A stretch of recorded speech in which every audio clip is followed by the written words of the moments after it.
Pessoal, estou aqui com o professor Kevin Sutherland, é um grande pesquisador da área de problemas de comportamento, pensa na educação especial e a maneira de estruturação da educação especial. Thank you a lot to receiving me and answer some questions. Eu vou ler aqui as perguntas que já foram ler antes. It's not uncommon for behavioral problems to be present in the classroom among students with and without disabilities. How can these factors affect the teachers? Sure.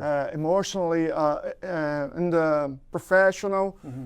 What's that relation and behavior problem and the profession of teacher? Sure. First of all, thank you. It's nice to meet you and happy to be here. And I apologize. I have no Portuguese, so but I was a former teacher. I taught children and youth in residential treatment, so that's where I started my career in community mental health. So I started working with children and youth that presented some significant challenging behaviors and mental health needs. And then I transitioned into public schools, teaching both elementary school and middle school. And now I don't do as much teacher training now. I do mostly research, but I've spent like the vast part of my career training teachers, spend a lot of time in schools. So to answer your question around challenges that students present, I think about it as a continuum in that some students present challenging behaviors quite frequently. A lot of students present challenging behaviors infrequently, but as a teacher, you are constantly faced with having to deal with these things. And a lot of these behaviors are kind of typical developmental, behaviors that especially if we think about like young children and maybe their inability to sit still or, But in terms of its impact on teachers, there are a number, like if you're a teacher and there are students that are presenting challenging, unwanted behaviors in the classroom, it really makes you question your ability as a teacher. A lot. And so what we see in our own work is, teachers' kind of sense of self-efficacy decreases. They feel less able to manage their classrooms, provide academic supports, excuse me, and then add that to if you feel that way professionally on a day-to-day basis, it leads to burnout. It leads to mental health problems on the part of the teacher because I'm, now as I'm coming into this context where I don't feel like I'm good at my job, I have anxiety, depression, and so I think there's a number of kind of negative impacts on teachers. And then you couple that with the external pressures that they feel from their administrators, from other people in the community, from families. When families turn their children over to teachers, they expect the teachers to be the expert and to be able to manage the classroom. And when the teacher struggles with that, then that can also make those relationships with families difficult. So then you create a context where the teacher feels like they're not good at their job, they're stressed out, they're burned out, and they don't really have anyone that they feel like is in their corner to support them. So that results in burnout, and it also results in a lot of teacher turnover. Then what ultimately happens is in a lot of situations where we've got students that have more significant behavioral needs, then they're often taught by the least experienced teachers because we have so much staff turnover. In Brazil, we have 27 states. Only São Paulo, you have a student from São Paulo. Something like half of the teachers is in precarious situations. They can't listen, but the only in the half that could do that, we have 120 licensed because they have mental issues by day. By day. So it's very serious, that question in Brazil. Yeah, for sure. And to what extent does it affect the students themselves and the learning process? This problem behavior affects, of course, the teachers. Sure. And affect the students itself. Right. And all students in the classroom. Right. How this works in the learning or in the daily basis of our students? Absolutely, yeah. So one of the things that I think is so critical about teachers have such a unique role and such an important role, and they spend so much time with students. If the teacher and the student, and I'm thinking about an individual student now, because this is, from the perspective of the student. If the student feels like that the teacher doesn't like them, or doesn't support them, or is not close with them, and I tend to think of these as kind of teacher-student relationships, right? Are they close with the student? Does the student feel like that there's a warm relationship with the teacher? That's a foundation for learning, right? And so when students present with some challenges that the teachers feel like they can't navigate or manage, then it affects that relationship. So what often happens is students will feel like this teacher doesn't like me, right? Because they're always correcting me, they're always reprimanding me, they're never satisfied with what I'm doing. And the teacher's not equipped to teach the student in the way that they should be taught, which is, I need to provide a safe learning environment and a supportive learning environment for them. So what happens then is, we have research to show this, is that over time, students become less engaged in learning, right? And then in turn, the teachers provide fewer opportunities to respond for the students. And so the students that present with more challenging behaviors have less active learning time than other students. So they fall further and further behind academically, right? So you see those gaps they're smaller early in school, but as the students get older, they are falling further and further behind in reading, literacy, math, and because they're not as engaged in learning. And then over time, when then by the time they finish, or if they do finish school, those gaps are so wide that they have very poor outcomes. You said that you start your career in residential service. Can you explain what is it? Sure. So this was a model. It's based on Nicholas Hobbs's re-education model, and it's the school is still there. It's in Durham, North Carolina, and it's called the Wright School, WRIGHT, and it's so basically the Wright School is for children. There were, and I assume it's still the same. There were 3 units when I was there. There was a unit of young children, ages 5 to 7 or 8, and then 2 other units in the building up to like age 13. There were 8 students per unit that lived there. They would stay between 4 and 6 months, and while there, they got intensive academic support, mental health supports, and we had teacher counselors for each unit that worked with the families and with the school, so that when after 4 to 6 months, the student would then go back to the community and the school, but yet they had worked with that community and school to make it more receptive for that student. While there, I loved working there because first of all, the staff was so wonderful and supportive. Often if you hear about residential treatment or a more exclusive kind of supports, they have very negative kind of associations. But this was all about helping the students build skills and learn things so that they were better prepared when they got back to their community. So whether it was anger management, so teaching them some anger coping skills or emotion regulation skills, so that when faced with challenges in the community they lived in, they had tools that they could use to either avoid problems or regulate their emotions so they wouldn't get so upset and so reactive.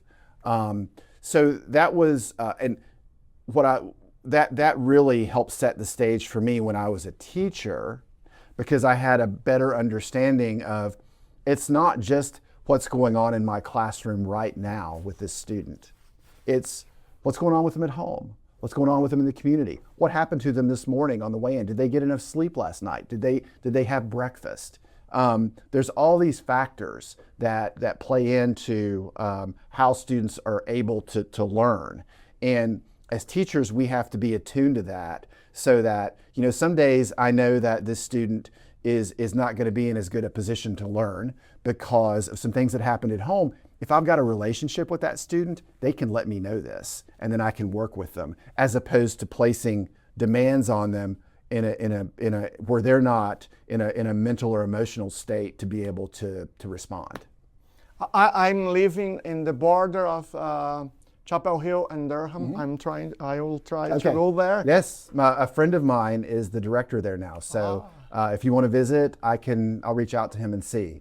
Yes, yeah. I really want. Okay. Thank you. Uh-huh. You are one of the authors of the Behavior Intervention Guide for Elementary school teachers working with students who have low intensity behavioral problems. Could you talk about that guide in general terms? Yeah, so that guide and a lot of the other work that we've done is really around, so my work is around supporting teachers. And so what we try to do in that guide is identify some evidence-based practices that teachers should be using with all their students, but particularly with students that might present some challenging behaviors. So for example, praising behavior when praising students when they are successful, whether that's academically or socially or behaviorally, providing students with learning opportunities, which we refer to as opportunities to respond, right? So ensuring that students get a lot of opportunities to respond to academic requests. And so the guide was an attempt just to kind of pull together some of these evidence-based and evidence-informed practices so that teachers could use them. One of the things that we've learned over time is that teachers not only need resources such as that guide, they need implementation supports to do these things because they often don't get trained in their teacher training program. And I know conversations that we've had that may be the case in Brazil to some degree, where we will talk about classroom management, but we may not get into specific practices that can help students be engaged and stay engaged in learning. And so that was one of the goals of that guide and some of the other work that we've done. In UNC, in Frank Porter Graham Development Institute, I'm working with the translation of a firm to Portuguese to help in some way the Brazilian teachers. I am excited about this. Yeah. It's a little part of this process. Sure. You work with I don't know if it's a model interventions, best in class. Yes. Can you explain? Sure. So Best in Class is a program that I started, that we developed through funding from the U.S. Department of Education in 2007 with a colleague of mine who was at the University of Florida and Dr. Maureen Conroy. And the way this started is we were here. Maureen was actually here at the time before she went back to the University of Florida. And I got a call from a local school division that said we're having more 4-year-olds, so again, I'll say that 4-year-olds show up in preschool that our teachers don't know what to do with because they're aggressive or non-compliant or developmentally delayed to the point where their behavior is really challenging. And so Maureen and I met with the school division, and what they said they needed didn't really exist. They wanted supports for teachers, training and other supports for teachers to help them manage and support these, I will say, 2 to 3 children per classroom. Some classrooms may have 1 child, some may have 4 children, but on average 2 to 3 children per classroom that presented with high rates of challenging behaviors. Again, a lot of these preschool teachers hadn't received any type of behavior management or classroom management training. So Maureen and I wrote a grant and got funding, and over time it's kind of grown to, we have a best in class for early childhood programs, and we have a best in class for elementary school. And so basically what we do is pretty simple. We have 5 to 6 evidence-based practices, like that guide that we mentioned earlier, that we train teachers on. Importantly, throughout this whole process, we worked with teachers and families to create our intervention. So we just didn't create it ourselves. We had a lot of partners along the way because we wanted to make sure that whatever we ended up with would fit the context and that teachers would like it and would use it. So we have these 5 or 6 evidence-based practices that teachers use, and then we provide them with training on using the practices, and we provide a coach to support them in using the practices. But what sets Best in Class apart a little bit is what we're trying to do, if we think back to the earlier part of the interview when we were talking about, like, a lot of children that present with challenging behaviors get fewer learning opportunities than their classmates. What we do in Best in Class is we train and support the teacher to increase their use of these practices with what we call focal students. So there's those 2 to 3 students that present with the highest rates of problem behavior. That's who our coaches provide data to the teachers on their use of these practices. So we encourage teachers to use them with everybody in the classroom because they're effective practices. But what we want to do is we want to close that gap between the learning opportunities and the supports that the students that have challenging behaviors get versus their typically developing peers. And so we've seen positive findings for reductions in disruptive behavior. We've seen improvements in the teacher-student relationship, improvements in the closeness that the teacher reports having with the focal students goes up, and the conflict they feel with them goes down. And what we also see is, getting back to your first question, we see teachers feeling more self-efficacy for teaching. They feel more confident in their ability to teach because they've been given some tools. And they also have reduced burnout, reduced emotional exhaustion. So we've been very, very pleased with our findings so far. So we've been doing that work for almost 20 years. This is a huge problem in Brazil. Along the time, the teachers are faced with a lot of interventions that doesn't work, like fashions, all kinds of fashions. Mm-hmm. So when you say we have some evidence-based practices, mm-hmm. they don't know if this is another fashion, right, or something that works. They think we work a lot, and you want I work even more. Right. I will be even more exhausted. Yeah. But as you said, it's less exhausted, right, and less burnout. Yes. Well, and I think what you're describing, we also have that issue here, where schools are constantly implementing new programs. Teachers have new things they have to learn, new things they have to do. And unfortunately, schools often don't have the resources or the time to identify evidence-based programming. And so a lot of times it's, which program looks the prettiest, which program seems the easiest to do, which is the cheapest, is a lot of the times that way these things are selected. So what we've done is, so I'll just describe really quickly. We did a literature review, a systematic review, and identified like 18 or 19 evidence-based practices that teachers can and should be using with students. Then we did focus groups with teachers, and we described each of these practices. And we said, which of these would you like to use? Which of these wouldn't you use? And so we took a list. So if teachers did any of these things, that was going to be good. But from our perspective, if teachers don't like it, and if it's not easy to implement, they're not going to do it. So we worked with teachers to kind of trim that list into a reasonable amount, and then that's what comprises Best in Class. So it's kind of the evidence plus the expertise and the interest of the teachers kind of comes together. Really good. You already said about the results. In one of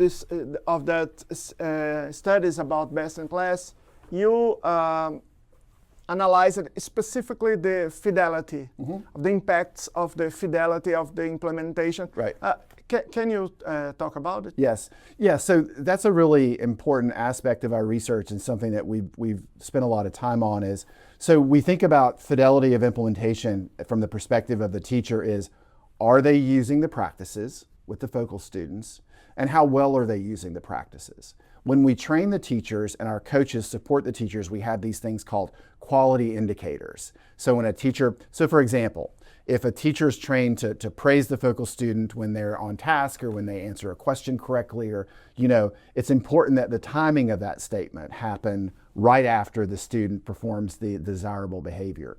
So that would be a quality indicator. So what we've focused on is observing teachers and determining how often they're using the practices and how well, and we see that these things are associated with student outcomes. And but getting back to the way that we design Best in Class, I think we designed it with fidelity in mind from the very beginning, because Best in Class as a program, we refer to it as value added, meaning that teachers are already doing a lot of these things, right? They just need support to do them more, and with all the children in the classroom, and particularly in our case for the students that need the most support. And so we designed it from the beginning with fidelity in mind, because like I said, if teachers weren't going to use the practices, it doesn't matter. So we have a pretty robust fidelity assessment that we use, but we don't burden teachers with that. It's for our own research practices. But we, when coaches they collect data on teachers, if coaches see fidelity dropping for any of the practices, then they give the teachers that feedback, because it's a data, the coaches use data to provide feedback to the teachers. Really good. The professor Thomas Farmer told me you have some criticize about multi-tiered system, because in the first year you both, I don't know, believe you could use some practices to avoid the student could go to the second tier. The Best in Class act in that gap. Yeah, so Best in Class is considered a tier 2 intervention. So in that, in our research studies, this wouldn't be necessary in practice, but in our research studies, we do screen students. So we have teachers complete a screening process so that we can ensure that the 2 to 3 students in our study are actually presenting with challenging behaviors. In practice, a lot of the things, like I said, that we train and coach teachers to do in Best in Class, they should be doing with all of their students. So to Tom's point, and I haven't heard his interview, but I can assume knowing him well, I think that if we can increase teachers' knowledge and skills at the tier 1 level, then yes, we will avoid many students. And I think of them as kind of false positives, in that a student might get identified with a behavior disorder, but they don't really have a behavior disorder. They have there's a context problem. Like the classroom is not providing them with what they need. So therefore, and this, like we talked earlier, when these things start happening early in a child's school experience, they accumulate over time, so that you may end up with a student that presents with some pretty significant challenging behaviors later in school. But that could have been avoided with some just really good, solid tier 1 supports early on. And I think that's where we fail teachers, by not providing them with those supports so that they can be better prepared. And understand that, it's like I have children, you have children, my children sometimes screw up. That's just normal. How I respond to that is going to predict how they do downstream, right? Do I see it as a learning opportunity, or am I purely want to punish them for it? And I think, we need to help teachers recognize how to take those those problem situations and make them learning opportunities. And it very hard to do. I'm not diminishing. It's super difficult, but we don't necessarily give the teachers the tools or supports they need to do that. Do you think the best in class maybe could be implemented in other cultural spaces like context, like Brazil, just to give some ideas to Brazilian researchers in education? Absolutely, and Maureen and I are always excited to partner with folks, and I think yes, and I think what's super interesting about that is, trying to take something like a best in class as an example and adapting it to the culture and the context that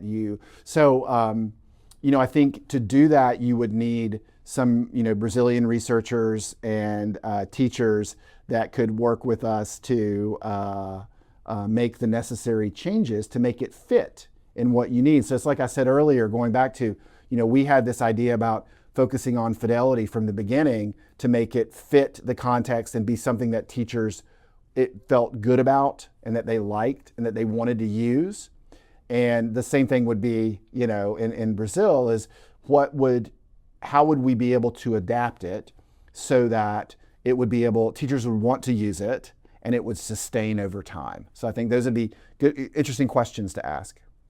In Brazilian, the schools don't have too much autonomy like here. And we have the districts that have a lot of autonomy too. We are organized in nets in municipality and states. So it's huge nets with sometimes like a district like with thousands and thousands of schools sometimes, like São Paulo. I don't know how much thousands. So when you talk about some kind of implementation, it's almost impossible to the teacher itself implement or the principal. It's need to a political decision. Okay. So if you have to give some advices to the Brazilian secretaries of education to implement programs to increase, reduce the problem's behavior and increase learning. What could be your advices? That's a big ask, and not being as familiar with the context clearly as you are, I would just keep that in mind. But I think that it's important at the upper levels of any organization that they buy into a philosophy or a framework for how they want to support their students and their children and their teachers, right? And so I think if you come at that from, we want to establish routines and procedures that ultimately lead to teachers feeling valued and supported, and students feeling like their teachers care about them and support them. But to do this, we need to identify professional development and supports for teachers within this framework that will sustain over time and that we can buy into, so that it's not a fad, it's not a fashion, this is how we're going to approach this, and that looking at challenges in the classroom as opportunities to learn versus reasons to exclude. And so I think that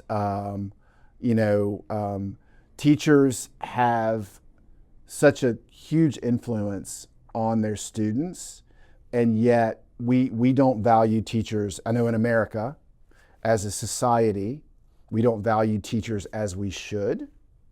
And what that means in many ways, we think about the simple things like they're not paid enough, for example. And that's not a simple thing. It's not a simple thing if you're a teacher and you're not being paid enough, of course. But we always think about that. But even associated with that is, how do we professionalize teaching so that I, as a teacher, have consistent opportunities to grow professionally and to learn and to not be, I know everything now, So because that, but to do that, we need to provide supports to them. We need to have people between teachers and administrators that support the teachers to implement practices and programs that we know will work for children. So. Really good. Thank you a lot. Yeah. I believe the Brazilians will learn about with your interview. Thank you. Oh, very much. Nice to meet you. Yeah. Tchau, pessoal. Espero que tenham gostado.